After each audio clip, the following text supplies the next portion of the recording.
नमस्कार, आप सभी का स्वागत है। मैं हूं आपके साथ शुभेंदु सिंह।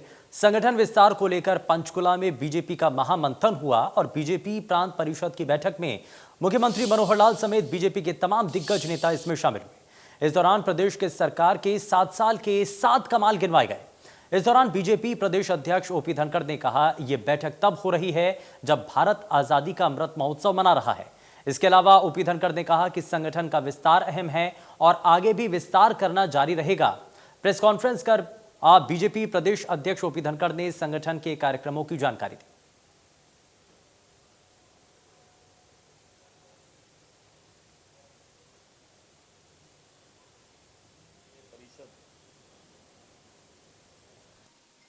तीन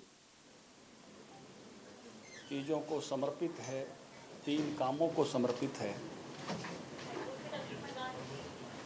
इसमें पहला काम है आज़ादी का अमृत महोत्सव। अमृत महोत्सव में हम हरियाणा के उन तमाम अनाम वीरों को याद करना चाहते हैं जो जन प्रकाश में नहीं आ पाए थे। हमने अपने सभी मोर्चों को उसके निमित्त कार्यक्रम दिए हैं। हमारी पार्टी भी हर जिले में उस जिले के योगदान को लेकर संगोष्ठी और जो चित्रात्मक चीज़ें उपलब्ध होंगी उनके चित्रों की प्रदर्शनी लगाने का काम भी 23 जनवरी से लेकर 15 अगस्त के बीच में अपने अपने समय अनुकूल, जिसको जब उस बारे में जितना चीज़ें उपलब्ध होंगी उस हिसाब से हर ज़िले में एक कार्यक्रम संपन्न होगा। एक बहुत ही बड़ा कार्यक्रम हमने लिया है। 7500 स्थानों पर 75 लोग इकट्ठे होकर, क्योंकि ये 75वां साल है, इस कारण से हर गांव हर वार्ड एक तरह से इसमें आ जाएगा। और एक निश्चित समय पर हम कौमी तराना, जो आज़ाद हिंद फौज का तराना था, और वंदे मातरम का गायन करेंगे।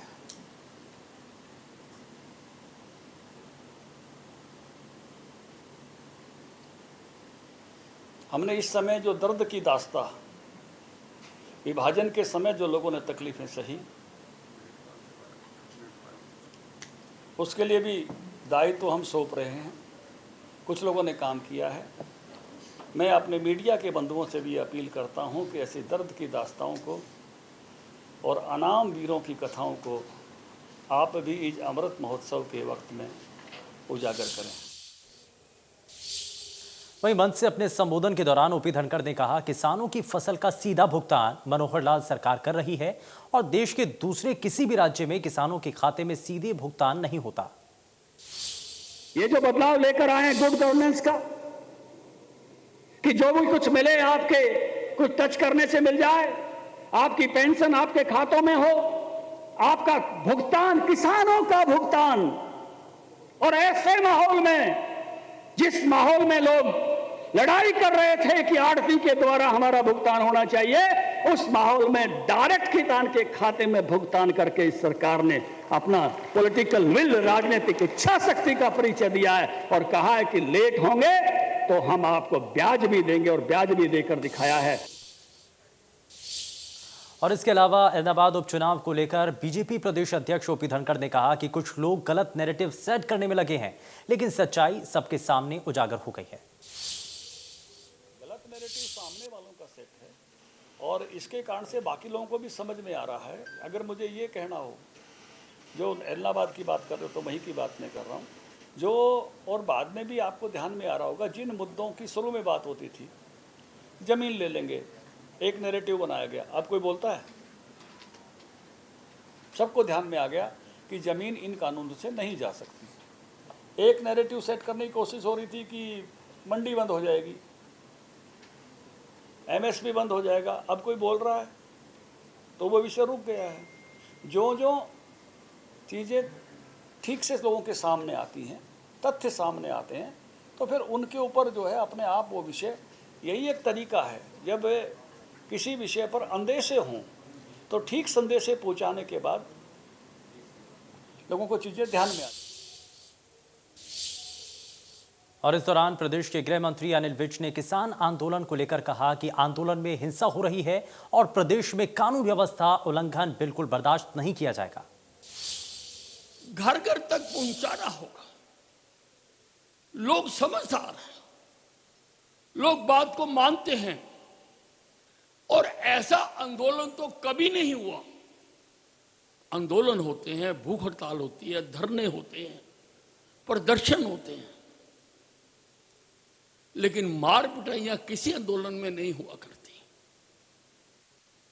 इसको हमें गंभीरता से समझना चाहिए और इसका तरीका यही है कि हम ये बात शहर में भी, गांव में भी, घर घर में जाके बताएं कि किस बात का आंदोलन। और खास तौर से जब सुप्रीम कोर्ट ने उन तीनों बिलों पर स्टे लगा रखा है जो लागू ही नहीं है, उसके लिए आंदोलन करना कहां तक वाजिब है।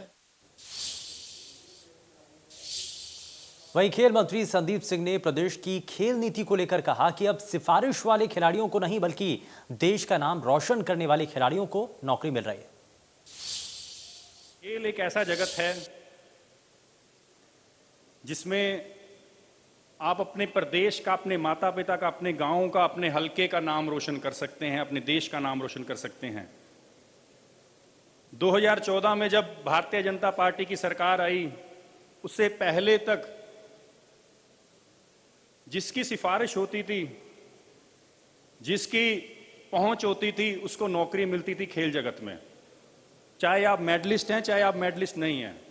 लेकिन 2014 से अभी तक 2021 हो गया है, 153 आउटस्टैंडिंग स्पोर्ट्स पर्सन खिलाड़ियों को नौकरी दी है। खेल एक ऐसा जगत। दिल्ली दौरे के दौरान हरियाणा के मुख्यमंत्री मनोहर लाल ने नागरिक उड्डयन मंत्री ज्योतिरादित्य सिंधिया से मुलाकात की।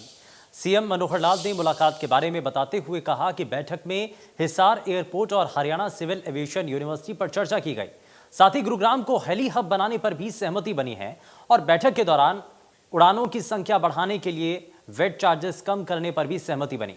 वहीं पंचकुला के मोरडी में जल्द ड्रोन फेस्टिवल आयोजित करने की बात कही है और इसके अलावा करनाल के रनवे में सुधार और ड्रोन स्कूल, साथ ही सैटेलाइट सेंटर बनाने पर चर्चा की गई। हरियाणा के उप मुख्यमंत्री दुष्यंत चौटाला भी वीडियो कॉन्फ्रेंसिंग के माध्यम से बैठक में जुड़े।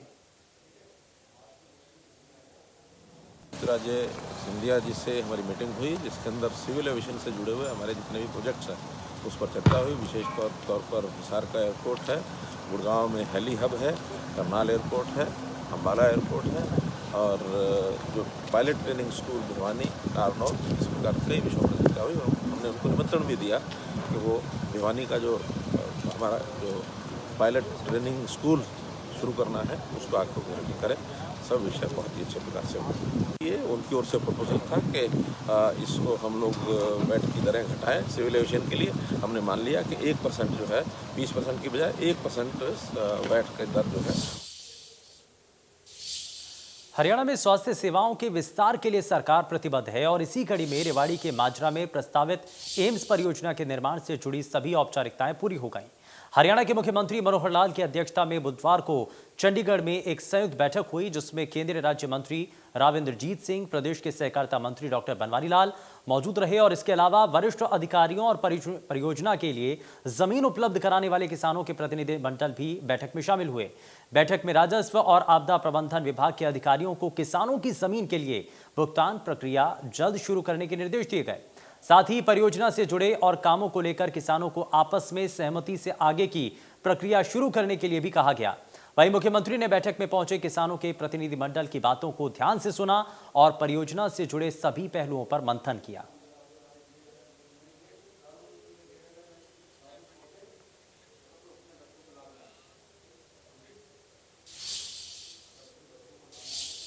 वहीं डिप्टी सीएम दुष्यंत चौटाला ने नारनौल दौरे के दौरान 20 करोड़ रुपए से भी ज्यादा लागत से बनने वाली सड़कों का शिलान्यास किया।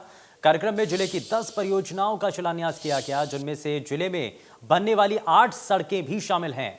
डिप्टी सीएम दुष्यंत चौटाला ने कहा कि पूरे देश में नारनौल के साथ लगता बाछौद हवाई पट्टी ऐसा पहला स्टेशन है जहां स्काई ड्राइविंग होती है। यहीं पर 100 बच्चों के लिए पायलट ट्रेनिंग जल्द ही शुरू की जाएगी, जिसमें 50% प्राथमिकता हरियाणा के युवाओं को दी जाएगी। ये काम 1 से 1.5 महीने में शुरू कर दिया जाएगा। और इस दौरान उप मुख्यमंत्री ने नारनौल में बनी सैनी धर्मशाला का भी उद्घाटन किया। सैनी सभा की धर्मशाला के उद्घाटन को लेकर सभा के प्रधान ने कहा कि इस धर्मशाला के उद्घाटन के बाद अब 36 बिरादरी के लोगों को फायदा मिलेगा। चाहे शादी समारोह हो या फिर छात्रों के लिए रुकने की व्यवस्था हो, हर तरह से लोगों को सुविधाएं मिल पाएंगी। पूरे देश का इकलौता स्काई डाइविंग अगर कहीं होती है तो वो हमारी बाछौद की एयर स्ट्रिप पे होती है। आज उनसे भी चर्चा करी है और मैं कोशिश करूंगा अगर प्रोग्राम से जल्दी फारिग हो गया तो मैं भी आज यहाँ उनका डाइव कर जाऊं। साथ में आपके 3 MROs को हम यहाँ पर ला पाए हैं और उसके अंदर रेगुलरली उनके एयरक्राफ्ट आकर यहाँ ओवरऑलिंग होकर जाते हैं।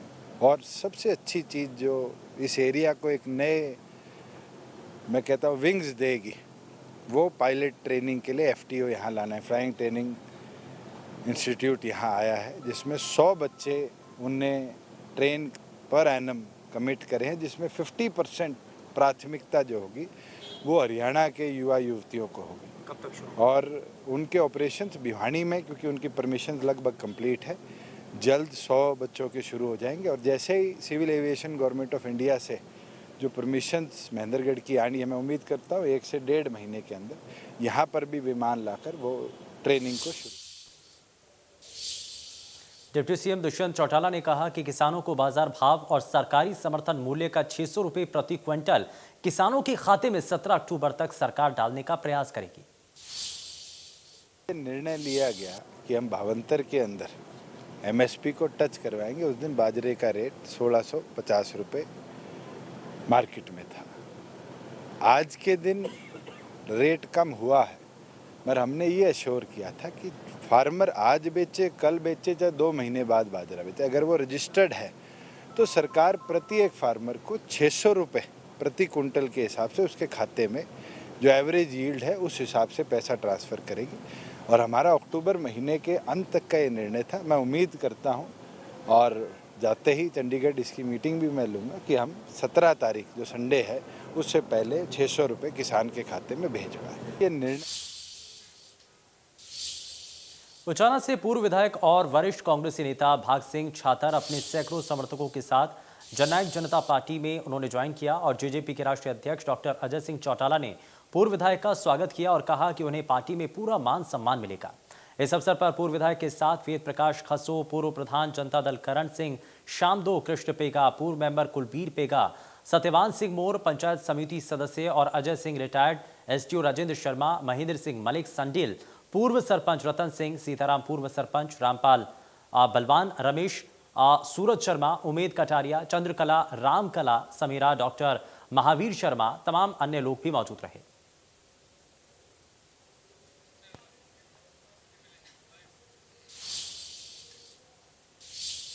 हरियाणा में अब सरकारी कर्मचारी राष्ट्रीय स्वयंसेवक संघ की गतिविधियों में भाग ले सकेंगे। राज्य की मनोहर लाल सरकार ने 1967 और 1980 में जारी 2 आदेशों को वापस ले लिया है, जिसके तहत सरकारी कर्मचारियों के RSS की गतिविधियों में भाग लेने पर रोक थी। विपक्षी दल कांग्रेस ने इस पर कड़ी प्रतिक्रिया व्यक्त करते हुए सवाल पूछा कि क्या मनोहर लाल के नेतृत्व वाली राज्य सरकार बीजेपी RSS की पाठशाला चला रही है।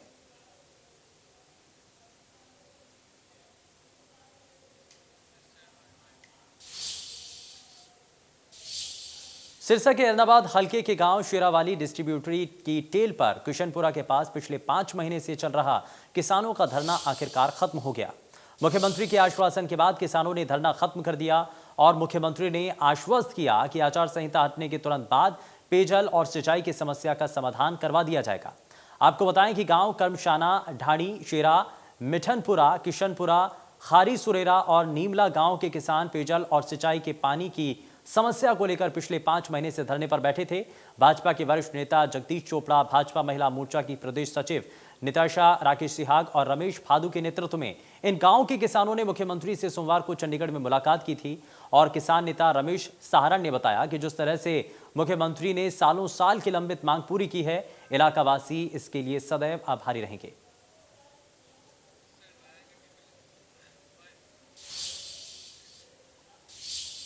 प्रदेश में सीएम फ्लाइंग लगातार एक्शन में है और 3 जगह की तस्वीरें अब हम आपको दिखाने जा रहे हैं। और दरअसल अब आप ये अपनी टीवी स्क्रीन पर 3 जगहों की तस्वीरें देखेंगे, चरखी दादरी, भिवानी और झज्जर जिले का बहादुरगढ़। और चरखी दादरी में सीएम फ्लाइंग ने 13 ओवरलोडेड ट्रैक्टर ट्रॉली को पकड़ा है, जिनमें ईंटों की ढुलाई हो रही है। वहीं बहादुरगढ़ में सीएम फ्लाइंग की टीम ने एक मेडिकल स्टोर पर छापा मारकर 2 तरह की नशीली दवाइयां बरामद की हैं। वहीं इसके बाद मेडिकल स्टोर को सील कर दिया गया और संचालक के खिलाफ मामला दर्ज कर जांच शुरू कर दी गई। वहीं भिवानी में सीएम उड़न दस्ते ने शराब का अवैध ठेके पर छापेमारी की है। और इसी से जुड़ी ये 3 तस्वीरें आप अपनी टीवी स्क्रीन पर देख रहे हैं।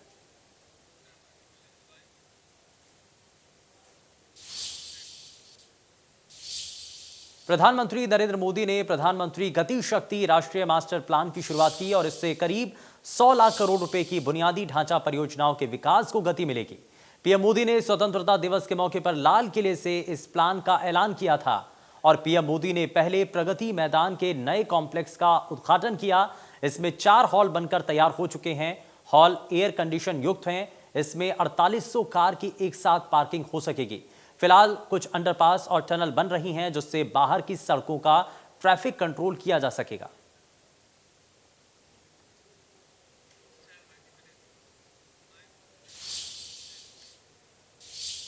प्रधानमंत्री नरेंद्र मोदी के ड्रीम प्रोजेक्ट गति शक्ति योजना के शुभारंभ के अवसर पर हरियाणा प्रदेश की ओर से डिप्टी सीएम दुष्यंत चौटाला शामिल हुए। दुष्यंत चौटाला ने कहा कि इस प्रोजेक्ट से विकास के कार्यों में अंतर मंत्रालय सामंजस्य को आधुनिक तकनीक की मदद से बढ़ाया जाएगा। देश की प्रगति के लिए विभागीय देरी अब नहीं होगी। किसी भी मंत्रालय अथवा विभाग के पास फाइल पेंडिंग रहने की बजाय उसे तकनीक और तय पैमाने से आगे बढ़ाया जाएगा। इससे प्रोजेक्ट में देरी नहीं होगी और रुकावटें दूर होंगी।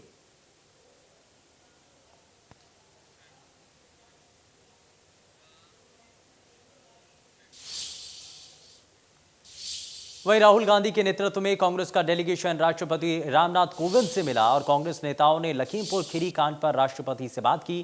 कांग्रेस नेताओं ने गृह राज्य मंत्री अजय मिश्रा के इस्तीफे की मांग की है।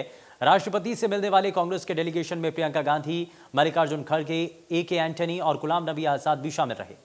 राष्ट्रपति रामनाथ कोविंद से मिलने के बाद कांग्रेस नेता राहुल गांधी ने कहा कि लखीमपुर खीरी में पीड़ित परिवारों की मांग है कि जिसने भी उनके बेटे की हत्या की उसे सजा मिले और यह भी कहा कि जिस व्यक्ति ने हत्या की उसके पिता देश के गृह राज्य मंत्री हैं। जब तक वो अपने पद पर हैं तब तक न्याय नहीं मिलेगा। ये बात हमने राष्ट्रपति को बताई। वहीं प्रियंका गांधी ने कहा कि राष्ट्रपति ने हमें आश्वासन दिया है कि वो इस मामले पर सरकार के साथ चर्चा करेंगे। खीरी में जिन परिवारों के सदस्यों को कुचला गया था, उनके हम घर गए और उनसे बातचीत करने के बाद उन्होंने हमें बताया कि वो 2 चीजें चाहते हैं। पहली चीज, वो न्याय चाहते हैं। वो चाहते हैं कि जिस व्यक्ति ने ये हत्या की है उसको सजा मिले। और उन्होंने ये भी कहा कि जिस व्यक्ति ने हत्या की है उस व्यक्ति के पिता हिंदुस्तान के होम मिनिस्टर हैं। हिंदुस्तान के होम मिनिस्टर हैं। और इसीलिए जब तक वह व्यक्ति मिनिस्टर है तब तक सही जांच और न्याय नहीं मिल सकता। जब हम लखीमपुर खीरी में शहीद किसान और श्री रमेश कश्यप जो पत्रकार थे उनके परिजनों से मिले तो जैसे राहुल जी ने कहा वे सिर्फ न्याय चाहते हैं और उनके लिए न्याय का मतलब ये है कि सिटिंग जजेस द्वारा जांच की जाए, एक निष्पक्ष जांच हो। और सबसे महत्वपूर्ण मुद्दा उन्होंने ये उठाया कि जो गृह राज्य मंत्री हैं देश के, जो अपराधी के पिता हैं, उनकी बर्खास्तगी की जाए। उनका ये मानना है कि जब तक इनकी बर्खास्तगी नहीं होगी तब तक निष्पक्ष जांच नहीं हो सकती और अपराधियों को सही सजा। हरियाणा विशेष में फिलहाल के लिए बस उतना ही। नमस्कार।